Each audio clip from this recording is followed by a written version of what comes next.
Salut tout le monde, je suis heureux de vous présenter la première vidéo sur la chaîne Hardware Computing. Cette vidéo, qui va vous présenter les composants d'un ordinateur, a été, d'après plusieurs recherches internet et d'après mes connaissances personnelles, simplifiée au maximum pour que vous puissiez les comprendre facilement. Hardware Computing est heureux de vous présenter les composants d'un ordinateur.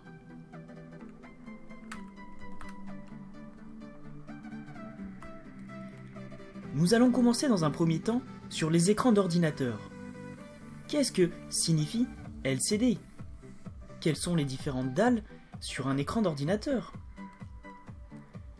Nous allons les voir en détail tout de suite. Vous avez différentes dalles telles que TN, PVA et MVA, et ainsi que IPS. Nous allons les voir en détail. Les dalles TN seront ultra rapides, auront un MS rapide. Elles sont dédiées principalement à un public de joueurs passionnés. Les PVA et les MVA, eux, ont une priorité au contraste.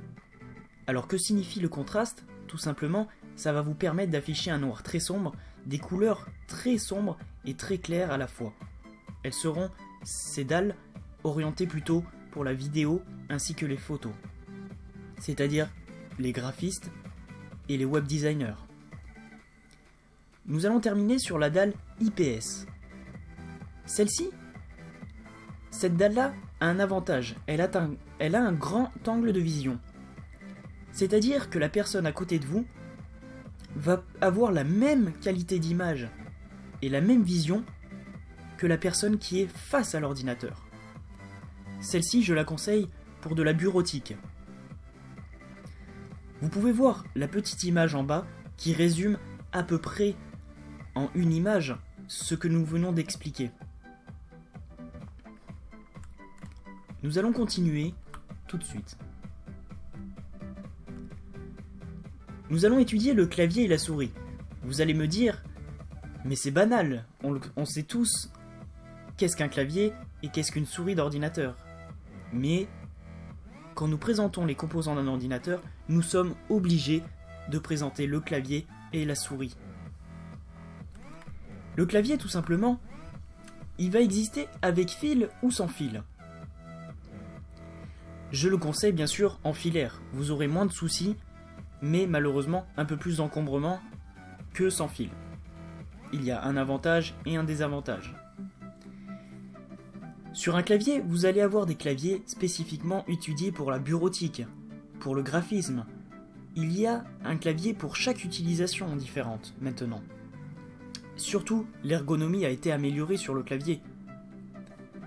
Et vous trouverez aussi, pour les gens qui travaillent tard le soir, des claviers tout simplement rétroéclairés. Ce qui signifie que le soir, quand il n'y a pas trop de lumière ou que vous utilisez des ampoules à basse consommation, vous allez avoir des lumières qui vont tout simplement afficher les lettres du clavier et ainsi pouvoir améliorer grandement la visibilité du clavier. Nous passons à la souris. La souris, exactement comme le clavier, existe avec ou sans fil. Je le conseille encore avec fil. Vous allez avoir maintenant plusieurs boutons qui ont été rajoutés sur ces souris. Avant, ceux qui connaissaient la première souris, elle n'avait que 2 boutons et ainsi qu'une molette. Tous ces boutons ont été rajoutés pour les besoins du gaming, les besoins des graphistes, etc. L'amélioration ergonomique de la main a été grandement améliorée sur les souris. Quand vous posez votre main sur la souris, vous avez l'impression que c'est un coussin. Vous avez aussi le DPI. Le DPI a été amélioré en un seul bouton. Pour les gamers, vous avez tout simplement la possibilité d'appuyer sur ce bouton et votre curseur de souris va être multiplié en vitesse par le nombre de ce DPI. Tout simplement, ça va accélérer votre curseur sur l'ordinateur. Nous allons continuer cette vidéo. Nous passons à l'unité centrale. L'unité centrale, autrement dit tour ou boîtier d'ordinateur, a un rôle principal. Nous allons l'étudier tout de suite. Son rôle va être de contenir tous les composants d'un ordinateur dans un seul et même boîtier. Mais pas que. Son rôle au cours des dernières années a évolué. La tour permet également de réduire les bruits grâce à des fixations plus solides et des caoutchoucs exprès pour les disques durs, ainsi éviter les vibrations. Comme vous savez, un disque dur en fonction vibre. Ces caoutchoucs permettent de récupérer ces vibrations et ainsi d'éviter tout tremblement du boîtier. Vous avez aussi l'isolation. L'isolation, c'est un isolant qui va être posé le long des ports tout simplement pour aussi éviter les vibrations globales de l'ordinateur et ainsi faire des tours ultra silencieuses. Nous avons aussi dans les boîtiers maintenant une amélioration de ventilation qui a été faite. Vous pouvez avoir un boîtier vide qui est vendu et fourni avec des ventilateurs, ce qui peut être très bien comme des fois désavantageux. Et pour terminer, l'unité centrale possède actuellement des anti-poussières, ce qui était énorme, avant ça n'existait pas. Tout simplement pour les gens qui ont des animaux ou beaucoup de poussière chez eux, les anti-poussières vont avoir le rôle de stopper la poussière avant même qu'elle puisse pénétrer dans ce boîtier. Il suffit de déclipser cette anti-poussière, de passer un coup de pinceau dessus, un coup d'aspirateur, et de le reclipser. Ça, c'était l'unité centrale. Nous allons continuer. La carte mère. La carte mère est importante, car sans elle, aucune communication se ferait. Tout simplement, nous allons voir son rôle. Alors son rôle à cette carte mère va être très simple. Elle va permettre de relier tous les composants entre eux. Que ce soit les disques durs, l'alimentation, tout va être obligé d'être va être relié à cette carte mère. Mais pas que, elle sert aussi à la connectivité. C'est là que vous brancherez tout ce qui est votre souris, votre clavier, vos enceintes, vos lecteurs MP3, etc. Il faut savoir qu'il n'est pas forcé que votre écran soit tout le temps branché à votre carte mère. Si vous possédez une carte graphique, à ce moment-là, utilisez la carte graphique.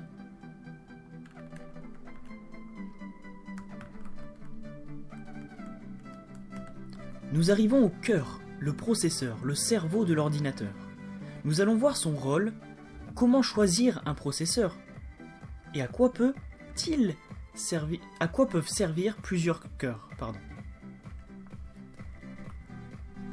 C'est parti, nous allons étudier tout ça ensemble. Son rôle principal va être de faire des milliards de calculs à la seconde, le processeur. Le processeur est une grosse calculette, bien plus puissante que la calculette que vous trouvez au collège ou au lycée. Tout simplement, comment choisir un processeur? Quand vous regardez un processeur, vous trouverez souvent GHz. Exemple, 3,1 GHz. Qu'est-ce que cela signifie? Tout simplement qu'il fait 3,1 milliards de calculs à la seconde, ce qui est énorme. Plus ce chiffre-là est élevé, plus il va pouvoir faire des milliards de calculs à la seconde. C'est là que vous comprendrez comment choisir votre processeur. À quoi peut-il bien servir tous ces petits cœurs qui sont avec ce processeur? Tout simplement, un processeur multicœur va permettre à l'utilisateur d'exécuter plusieurs tâches en même temps, sans subir de ralentissement sur l'ordinateur. C'est-à-dire que, par exemple, un Core i5 quad-cœur pourra, sur votre ordinateur, vous pourrez lancer à la fois une page internet, un logiciel de montage, ainsi qu'un logiciel de discussion instantanée, etc. sans subir de ralentissement. C'est à ça que servent les cœurs sur un processeur. Il existe bien sûr différentes marques, telles que AMD et Intel. AMD va être orienté plutôt pour les gens qui n'ont pas forcément les moyens de s'offrir un processeur Intel, car les processeurs Intel valent cher. Les processeurs AMD ne sont pas très chers et font le travail, mais par contre, c'est vrai qu'ils chauffent pas mal. Les processeurs Intel, quant à eux, sont bien optimisés et en durée de vie sont bien plus costauds que les AMD.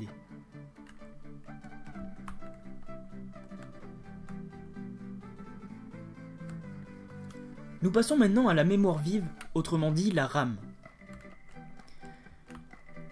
Le rôle de la RAM, de la mémoire vive, va être de soutenir le flot continu d'informations que traite le processeur.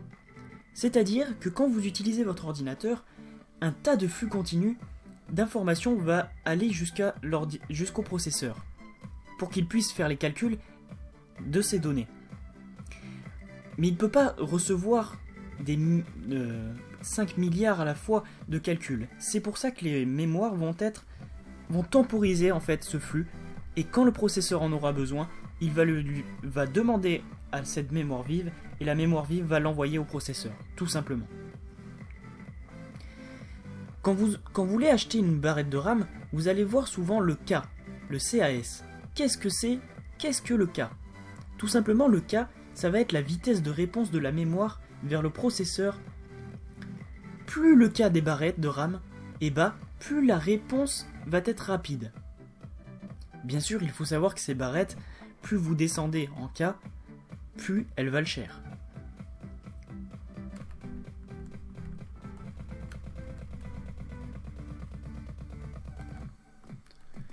Nous allons maintenant étudier le disque dur. Quel est son rôle? Quelles sont les tailles d'un disque dur? Quel est le rôle du cache-mémoire d'un disque dur? Et quelle vitesse de rotation choisir pour son disque dur? Tout simplement, le rôle du disque dur va être de stocker toutes les données dont le système d'exploitation. Toutes les données que vous allez enregistrer sur votre ordinateur vont aller directement se stocker dans le disque dur. Un disque dur, il faut savoir qu'il existe différentes tailles, le 2,5 pouces et le 3,5 pouces. Le 2,5 pouces va être optimisé pour les ordinateurs portables, dû sa taille. Et le 3,5 pouces va être pour les ordinateurs de bureau. Ils seront plus gros et plus épais. Le cache-mémoire d'un disque dur, qu'est-ce que c'est? Tout simplement, un cache de disque, c'est une mémoire vive intégrée à votre disque dur même. La mémoire cache, elle va permettre de conserver les données auxquelles le disque accède le plus souvent, afin d'améliorer les performances globales de votre utilisation. Il faut savoir qu'il y a plusieurs vitesses de rotation sur un disque dur. Vous avez les 5400 tours par minute. Ils sont idéalement réservés aux ordinateurs portables. Nous passons après aux 7200 tours par minute. Ce sont les disques durs les plus répandus. Ils vont être utilisés principalement pour la bureautique. Après on passe au-dessus, à des 10 000 tours par minute, réservés aux gamers, c'est-à-dire aux joueurs passionnés, comme par exemple les Western Digital Black. Et enfin pour terminer, les 15 000 tours par minute, qui vont, eux, être réservés aux serveurs.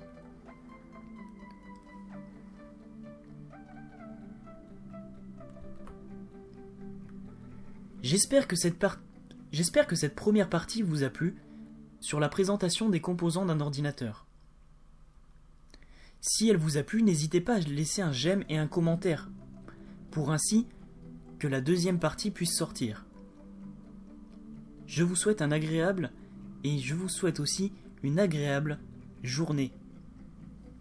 Cette vidéo a été présentée par Hardware Computing. Salut tout le monde.